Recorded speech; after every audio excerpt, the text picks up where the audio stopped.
नमस्कार दोस्तों, स्वागत है आपका हमारे यूट्यूब चैनल में। मेरा नाम मौनी है। हम 3 बहनें 2 भाई थे। मैं सब भाई बहन में सबसे छोटी थी। मेरे सारे भाई बहनों की शादी हो चुकी थी। मेरी एक बहन का डिवोर्स हो चुका था क्योंकि उसका पति उसे बहुत ज़्यादा मारता पीटता था, इसलिए अब वो ससुराल से मायके में ही रहने लगी थी। अब सिर्फ शादी से मैं ही बची हुई थी। मेरे पेरेंट्स मेरे साथ साथ मेरी तलाकशुदा बहन का भी रिश्ता देख रहे थे, लेकिन तलाकशुदा होने की वजह से उसके रिश्ते नहीं आ रहे थे। मेरी तलाकशुदा बहन मुझसे 1 साल बड़ी थी और उसकी शादीशुदा ज़िंदगी पूरे 1 साल ही चल सकी थी। मेरी उम्र 25 साल हो गई थी। अभी तक मेरी शादी नहीं हो रही थी। अगर मेरा कोई रिश्ता भी आता तो न जाने ऐसा क्या होता कि लड़के वाले खुद ही इनकार कर देते थे। मैं देखने में बहुत खूबसूरत थी, लेकिन फिर भी मुझे कोई पसंद नहीं करता था। मेरे अंदर कोई कमी नहीं थी, बस मेरा रिश्ता नहीं लग पा रहा था। मेरा माता पिता इस बात से बहुत परेशान हो गए थे और तो और बहुत जल्दी से जल्दी मेरी शादी करना चाहते थे, जबकि मेरे सारे बड़े भाई बहनों की शादी जल्दी से जल्दी हो गई और सभी के ससुराल अच्छे और अमीर परिवार हैं। ना जाने मेरे साथ ऐसी क्या दिक्कत थी कि कोई भी मुझसे अपने बेटे का रिश्ता करने के लिए तैयार नहीं होता था। एक बार तो मेरी मम्मी के दोस्त अपने बेटे का रिश्ता लेकर हमारे घर पर आई थी। उन्होंने मुझे शादी में देखा था, तब भी देखते ही मुझे पसंद कर लिया था।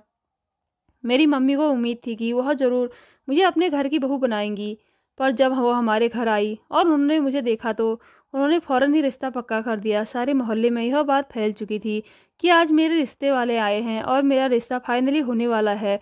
2 दिन ही गुजरे थे कि मेरी मम्मी के दोस्त का फ़ोन आया और उन्होंने कहा कि हमें माफ़ करना, हम तुम्हारी बेटी को अपने घर की बहू नहीं बना सकते। यह कहकर उन्होंने रिश्ता ख़त्म कर दिया। मेरी फ्रेंड भी मुझसे सवाल करती थी कि तुम्हारी शादी ना होने की क्या वजह है।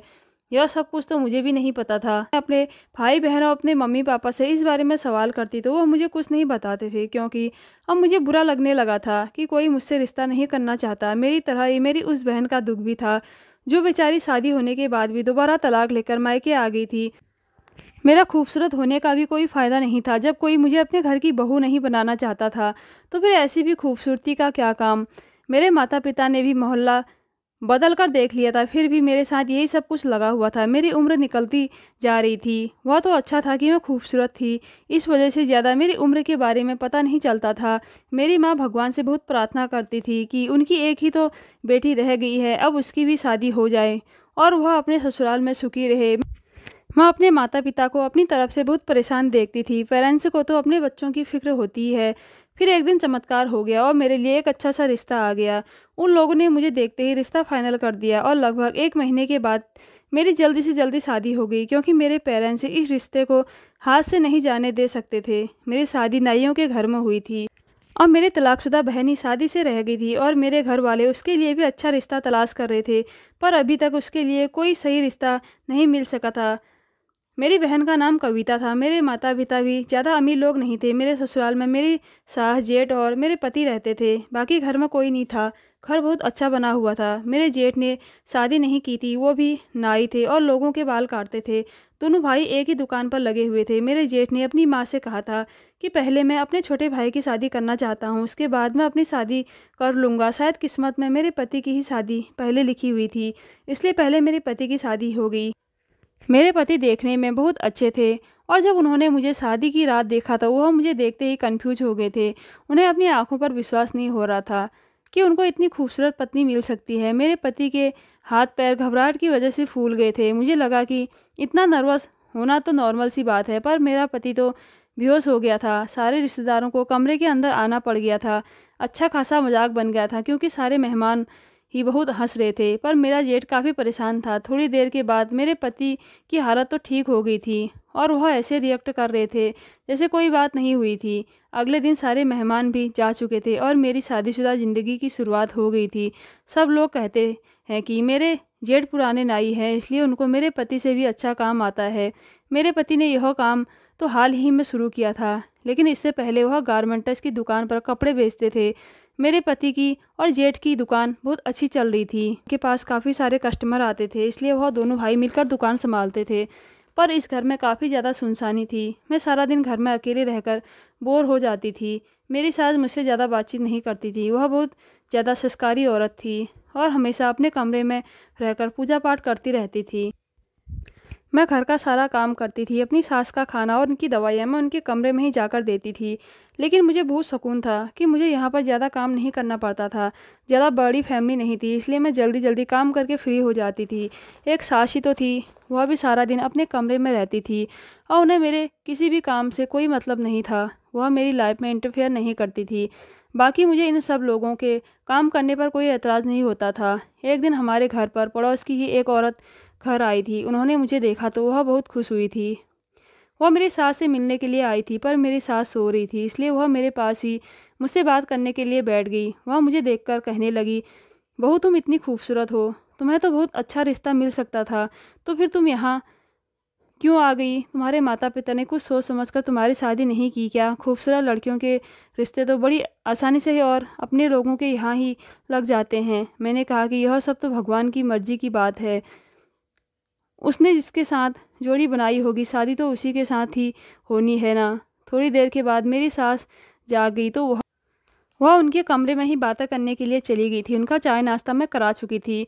उस पड़ोसन के जाने के बाद मेरी सास ने मुझसे कहा कि ऐसे लोगों से बचकर रहना, यह इधर की बात उधर करने में बहुत माहिर है। मैंने भी अपनी सास से कहा कि ठीक है। रात को मेरा पति घर आ चुका था, उन्हें खाना दिया तो उन्होंने मुझसे खाना खाते खाते एक दो बात की।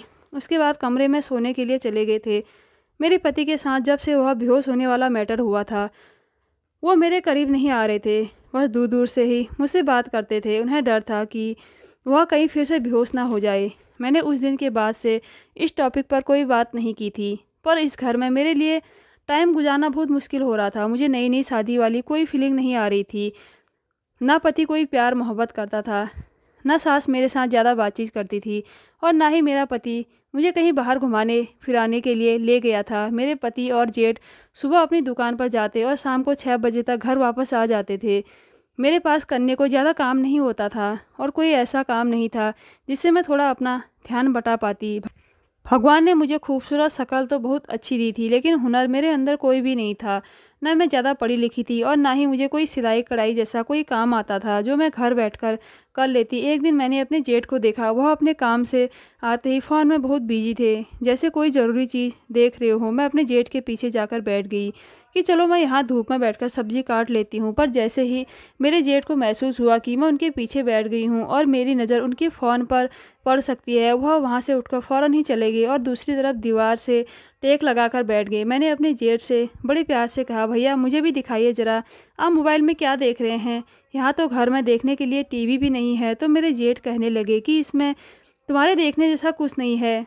मुझे अपने जेठ पर बहुत गुस्सा आया। मेरे पति के पास भी तो स्मार्टफोन नहीं था, उन्होंने तो पुराने ज़माने का कीपैड ही अपने पास रखा हुआ था। वह कहते थे कि मुझे टाइम नहीं मिलता है मोबाइल चलाने का। मैंने उनसे कहा था, लेकिन मेरे पास घर में काफ़ी टाइम होता है, मैं ज़्यादातर फ्री ही रहती हूँ, मुझे स्मार्टफोन दिला दो। पहले तो उन्होंने मना कर दिया, लेकिन जब मैंने उनसे बहुत जिद की तो कहा कि मैं अगले महीने ला दूंगा। मैं इस बात से बहुत खुश हो गई थी। एक दिन मुझे पता चला कि मेरी मोहल्ले की दोस्त की शादी है और उसने मुझे घर आकर इनवाइट किया था। वह मेरे मोहल्ले की दोस्त थी, लेकिन मैंने अपने पति से कहा कि वह मेरी बहुत पक्की सहेली है, ताकि वह मुझे उसकी शादी में जाने की परमिशन दे दे। मेरे पति ने मुझे शादी में जाने की परमिशन दे दी और मैं खूब अच्छे से तैयार होकर उसकी शादी में चली गई थी। हम लड़कियों के लिए यही तो इन्जॉयमेंट होती है, जबकि पति हमेशा यही समझते हैं कि हम उनको दिखाने के लिए तैयार होती हैं। जबकि असल बात तो यह होती है कि हम लड़कियां एक दूसरे को दिखाने के लिए अच्छी तरह से तैयार होती हैं कि किस किस के पास ज़्यादा अच्छे कपड़े हैं और कौन ज़्यादा खूबसूरत लगती है। और मैं तो पहले से ही बहुत खूबसूरत थी और शादी में भी वही हुआ। सब लोग मुझे देखकर बातें कर रहे थे कि इसकी शादी हो गई है, किससे हुई है और कौन है इसका पति।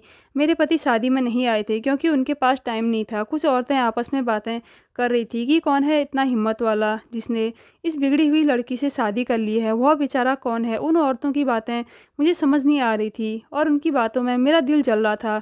उनकी बातें मुझसे बर्दाश्त नहीं हुई और मैं जल्दी ही घर पर आ गई थी। मैंने खाना भी नहीं खाया था। मेरे पति ने पूछा कि शादी में क्या क्या किया, तो मैंने कहा कि बहुत मज़ा आया, सब लोग मेरी तारीफ़ कर रहे थे, सब मुझे ही देख रहे थे कि मैं आपकी पत्नी हूँ और इतनी प्यारी, बस आपको ही नज़र नहीं आती। और आप मुझसे दूर दूर रहते हो। मेरे पति ने कहा कि अब दूर नहीं रहूँगा, तुम सच में बहुत खूबसूरत हो। आज पहली बार मेरे पति ने मेरी तारीफ़ की तो मुझे बहुत अच्छा लगा था। अब मेरी ज़िंदगी के दिन अच्छे गुजर रहे थे, हमारी नज़दीकियाँ बढ़ने लगी। तो मैंने उन्हें बताया कि ना जाने क्यों सब लोग मुझसे दूर दूर भागते हैं। कुछ लोग तो मुझे देखते ही अपने आप बातें करने लग जाते हैं, जबकि मेरा तो कोई सीक्रेट भी नहीं है, मेरा ऐसा मैटर भी नहीं है जिसको मुझे किसी से छुपाना पड़े। मेरे पति ने कहा कि अच्छा चलो छोड़ दो इन बातों को, और अच्छी बात है कि किसी ने तुम्हें पसंद नहीं किया, वरना मेरा क्या होता। मेरा पति मेरे साथ ठीक था तो सब कुछ ठीक ठाक ही चल रहा था। पर मेरा जेठ बहुत ही अजीब इंसान था, पता नहीं उसे किस बात का घमंड था। उसकी शक्ल सूरत भी बस नॉर्मल सी ही थी, रंग तो उसका बहुत काला था, और मेरे पति काफ़ी गोरे चिट्टे थे। उनकी बहुत ही अजीब हरकतें थी और मेरी तो समझ नहीं आती थी कि वह शादी क्यों नहीं कर लेते, जबकि उनकी काफ़ी उम्र हो गई थी। वह तो हाथ मुँह धोकर मेरे पीछे पड़ गए थे, मेरी हर बात पर नज़र रखते थे। ऐसा लगता था कि उनकी आँख मुझ पर ही टिकी रहती है, जैसे वो मेरी किसी बात को पकड़ने की तलाश में है। पर ऐसा क्यों था? मैं तो ऐसा कोई काम नहीं करती थी, वह तो किसी जासूस की तरह मेरे पीछे पड़े रहते थे, जबकि शादी के शुरू के दिनों में ऐसा कुछ भी नहीं था। फिर अचानक मेरे जेठ को ऐसा क्या हो गया था? खुद तो मेरा जेठ सारी रात मोबाइल पर लगा रहता था। कभी कभी दोनों भाई आपस में साथ बैठे होते और मेरे बारे में ही बातें कर रहे होते थे। मैंने अपने जेठ की ज़ुबान से अपना नाम सुना था, जबकि उनको ऐसा क्या काम था जो वह मेरे पति से मेरे बारे में बातें कर रहे थे? क्या वह मेरे पति को मेरे खिलाफ भड़का रहे थे?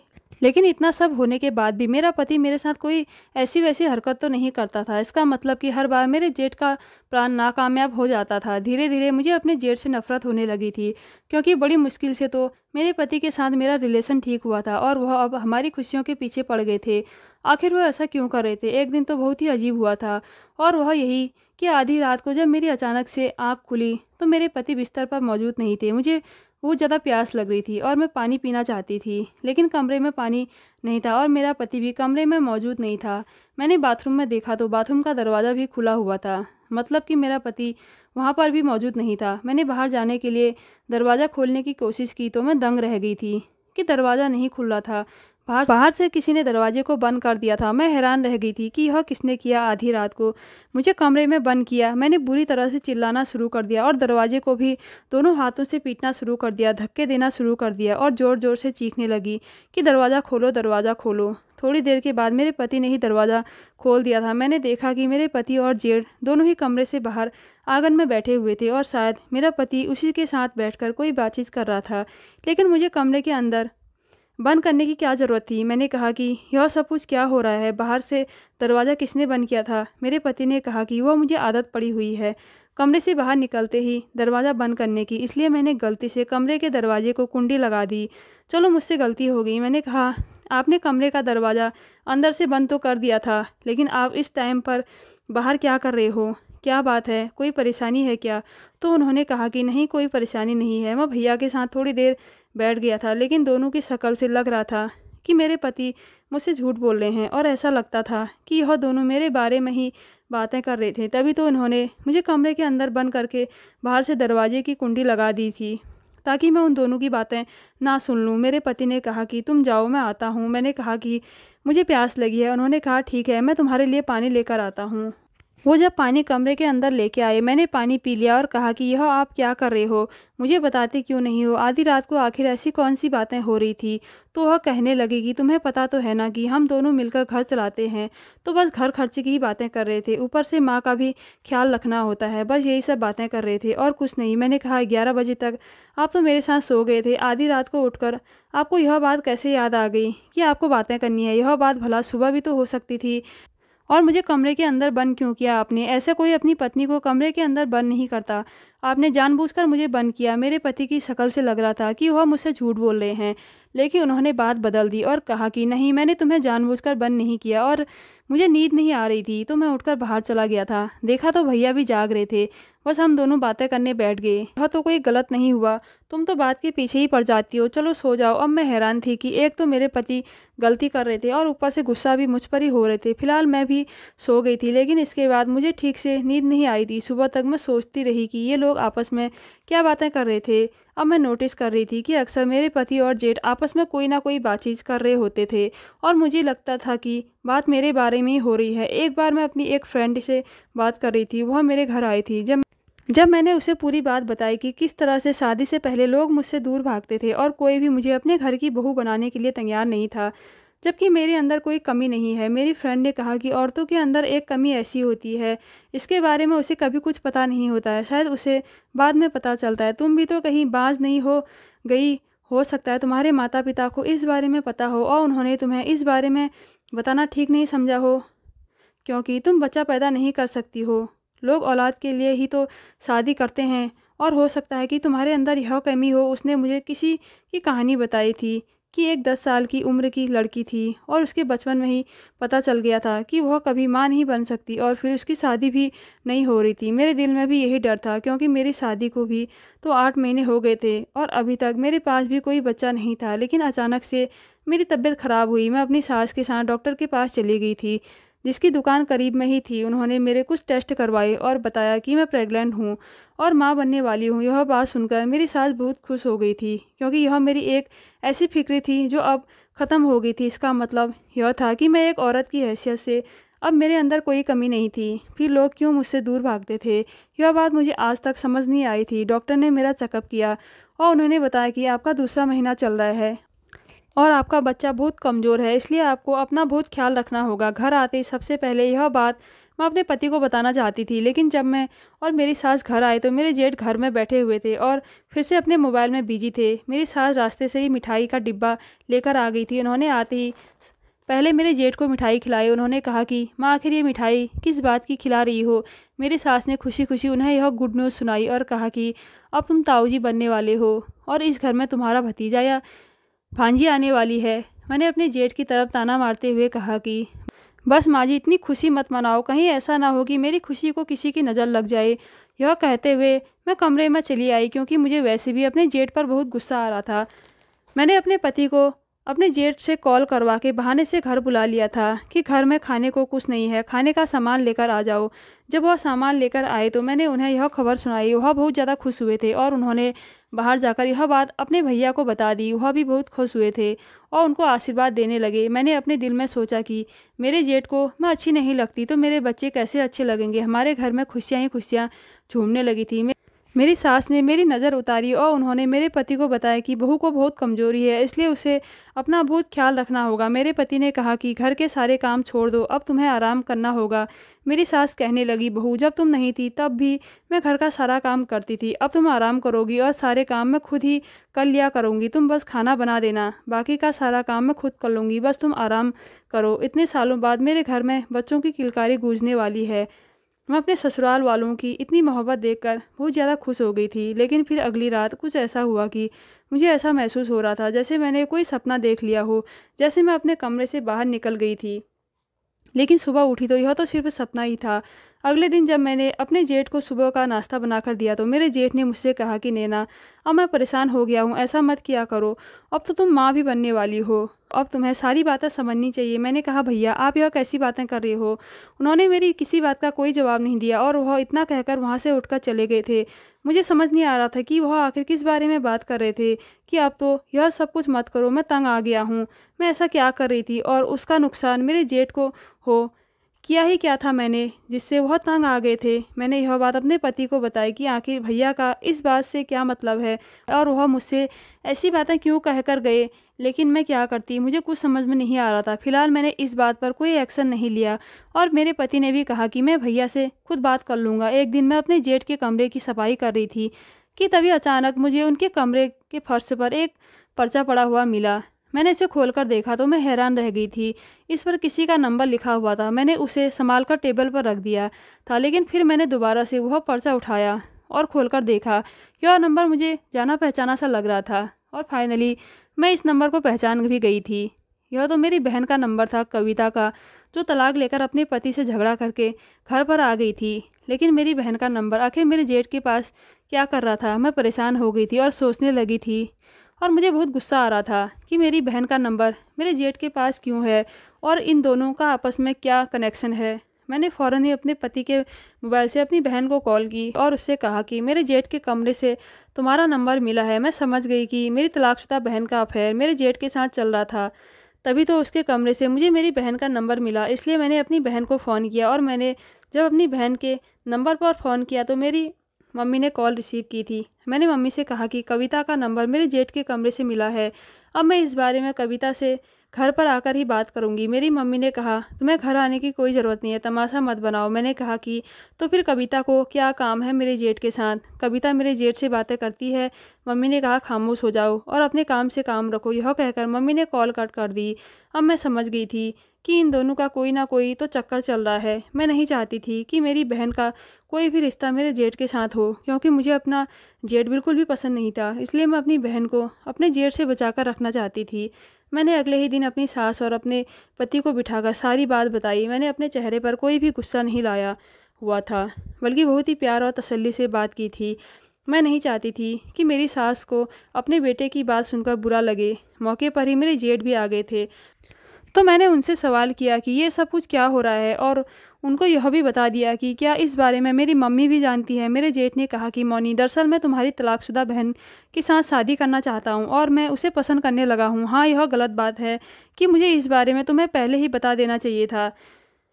मैंने उसे तुम्हारी शादी में पसंद किया था, जब मुझे पता चला कि उसकी तलाक हो गई थी और उसका पति उसे बहुत मारता था। तुम्हारी बहन बहुत मासूम है, मुझे उसकी मासूमियत अच्छी लगी थी, इसलिए मैंने फ़ैसला किया कि मैं इससे शादी करूंगा और उसे अपने घर में जगह दूंगा। हम दोनों की आपस में बातचीत होने लगी। लेकिन फिर तुम्हारी शादी के कुछ दिनों के बाद मुझे कविता ने एक ऐसी बात बताई जिसे सुनकर मैं हैरान रह गया था। मैंने बड़ी हैरानी से अपने जेठ की तरफ देखते हुए कहा कि कौन सी बात है? मेरी ऐसी कोई बात नहीं है जिससे आपको हैरान होना पड़े। मैंने अपने पति और सास की तरफ देखकर कहा, मैं उन लड़कियों में से नहीं हूँ जिनका कोई मैटर हो। मेरा कोई बॉयफ्रेंड भी नहीं था। मैंने तो कभी किसी लड़के के साथ फ्रेंडशिप भी नहीं की। मैंने अपने जेठ की तरह रिक्वेस्ट करते हुए कहा कि बताइए, मेरी बहन ने आपको क्या बताया है जिसकी वजह से आप हैरान हो गए हो? और मुझे पता है कि आप मेरी बहन के कहने की वजह से ही मुझ पर अपनी नज़र रखने लगे थे। मेरी बहन ने आपको जो भी बताया है वह झूठ ही होगा, क्योंकि मैं उससे कहीं ज़्यादा खूबसूरत हूँ। वह मुझसे पूरे 1 साल बड़ी है। वह मुझसे शादी से पहले बहुत झगड़ती थी, इसलिए उसने मुझसे बदला लेने के लिए आपको मेरे खिलाफ़ भड़काया होगा। मेरे जेठ ने कहा कि उसने मुझे जो भी बताया है वह सब कुछ सच है, क्योंकि मैंने तुम्हारे माता पिता से भी बात की थी। उन्होंने भी कहा था कि यह बात सच है, लेकिन उन्होंने हमें शादी से पहले इसके बारे में कुछ नहीं बताया था। शादी के बाद ही मुझे तुम्हारी बहन की वजह से सब कुछ पता चला, और इसी सब को लेकर हम दोनों भाई आपस में बातें किया करते थे कि तुम्हारा बहुत ज़्यादा ख्याल रखना होगा। मैंने कहा, क्यों ख्याल रखना होगा? मैं ऐसा क्या करती हूँ? क्या मैं घर से बाहर निकल जाती हूँ? मैं तो यही समझ रही थी कि यह लोग मुझे कैरेक्टरलेस कह रहे हैं। फिर मेरे जेठ ने कहा कि तुम्हारा ख्याल रखने से मतलब है कि तुम्हें बंद करके रखना होगा। फिर उन्होंने मुझे असल बात बताई तो मैं सुनकर हैरान रह गई थी, क्योंकि यह रात जानने के बाद मेरी ज़िंदगी की सारी उलझनें मुझसे दूर चली गई थी।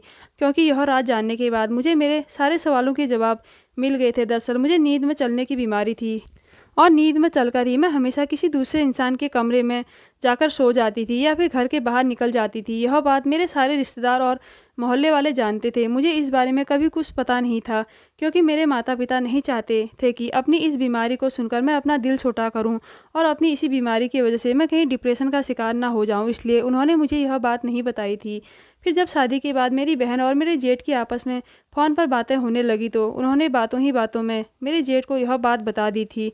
मेरे जेठ को मेरी बहन पसंद आ गई थी। उन्होंने मेरी शादी में ही उनको पसंद कर लिया था, और मेरी बहन भी मेरे जेठ के साथ शादी करने के लिए तैयार थी। मेरे जेठ ने इस बारे में मेरे माता पिता से बात कर ली थी और कहा था कि वह उनकी तलाकशुदा बेटी से शादी करना चाहते हैं, और जल्द ही वह इस बारे में अपने घर पर मुझे और अपनी माँ को भी बता देंगे। मेरे माता पिता को इस रिश्ते से कोई एतराज़ नहीं था, क्योंकि मैं भी तो अपनी ससुराल में अच्छी तरह रह रही थी। एक ना एक दिन तो मेरे ससुराल वालों को यह बात पता चल जानी थी। मेरे माता पिता ने यह बात मेरे ससुराल वालों को शादी से पहले इसलिए नहीं बताई थी कि जिन लोगों को यह बात पता होती थी वह लोग मुझसे शादी नहीं करते थे। बड़ी मुश्किल से तो यहाँ पर मेरा रिश्ता लगा था। एक दिन मेरे जेठ को जब एहसास हुआ कि मैं नींद में चलकर उनके कमरे में जाकर सो गई, तो वह बहुत ज़्यादा हैरान रह गए थे, और उन्होंने यह बात मेरे पति से की थी, और फिर इस तरह से मेरे पति को भी पता चल गया था, और मुझे कभी इस बारे में पता नहीं चला, क्योंकि मेरी नींद बहुत पक्की थी। मेरे पति ने मेरे घर वालों से बात की तो उन्होंने कहा कि यह बात सच है और उनकी बेटी को नींद में चलने की बीमारी है, लेकिन हमने आपको इसलिए नहीं बताया था क्योंकि उनकी बेटी का कहीं भी रिश्ता नहीं लग पा रहा था। जब मैं 16 साल की थी तो एक दिन मैं नींद में अपने चाचा के बेटे के कमरे में जाकर सो गई थी।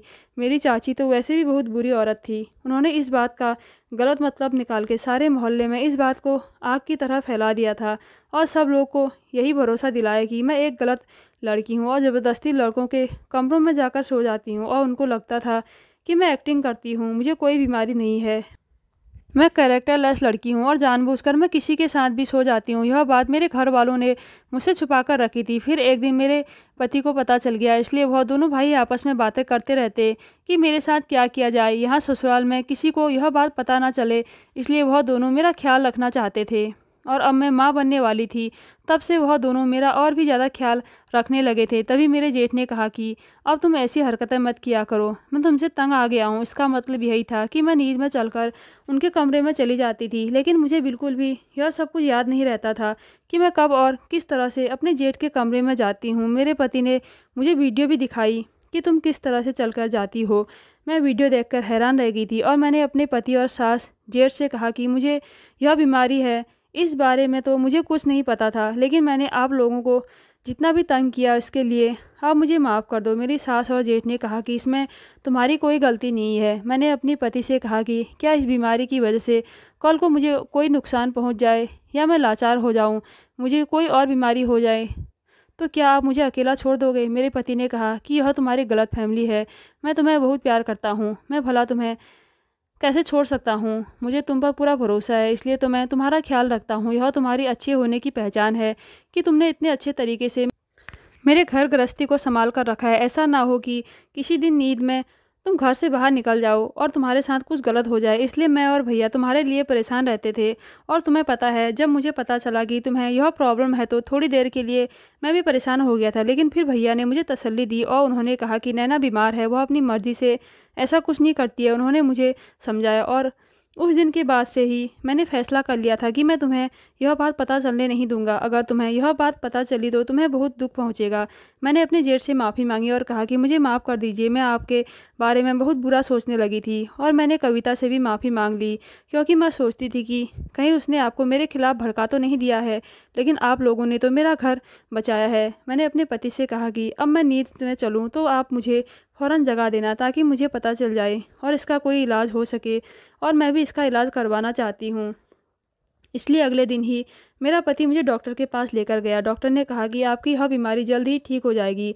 अक्सर ऐसा होता है कि नींद में चलने वाला इंसान को अपना कोई होश नहीं रहता, जबकि मेरी यह बीमारी तो काफ़ी सालों पुरानी थी, पर भगवान की कृपा से मेरी यह बीमारी बहुत जल्दी ख़त्म हो गई, क्योंकि मेरे ससुराल वालों ने मेरा बहुत ख्याल रखा था। मेरी सास बहुत अच्छी औरत थी और मेरे जेठ ने भी मेरा बहुत ख्याल रखा था। अब वक्त था तो सिर्फ मेरा बच्चा पैदा होने की। किसी तरह से 9 महीने पूरे हो गए थे और मैंने एक नन्ही सी परी को जन्म दिया था, जिसे देखकर मेरे घर वाले बहुत खुश हुए थे। मेरी सास तो फूली नहीं समा रही थी, क्योंकि भगवान ने उन्हें कोई बेटी नहीं दी थी। मेरे पति ने कहा था कि इस दौरान मैंने हर रात तुम्हारा बहुत ख्याल रखा है, लेकिन भगवान की कृपा से तुम एक रात भी नींद में नहीं चली हो। धीरे धीरे तुम्हारी यह बीमारी बिल्कुल ख़त्म हो गई। अब एक एक करके हमारी ज़िंदगी में खुशियाँ आनी शुरू हो गई थी। मेरी तलाकशुदा बहन का भी घर बस गया था। मेरे जेठ के साथ उनकी शादी बहुत धूमधाम से कर दी गई थी। अब हम दोनों बहनें अपने एक ही परिवार में बहुत ज़्यादा खुशी खुशी रहते हैं। तो दोस्तों, कैसी लगी आज की स्टोरी? अगर अच्छी लगी तो हमारे चैनल को ज़रूर सब्सक्राइब कीजिएगा। धन्यवाद।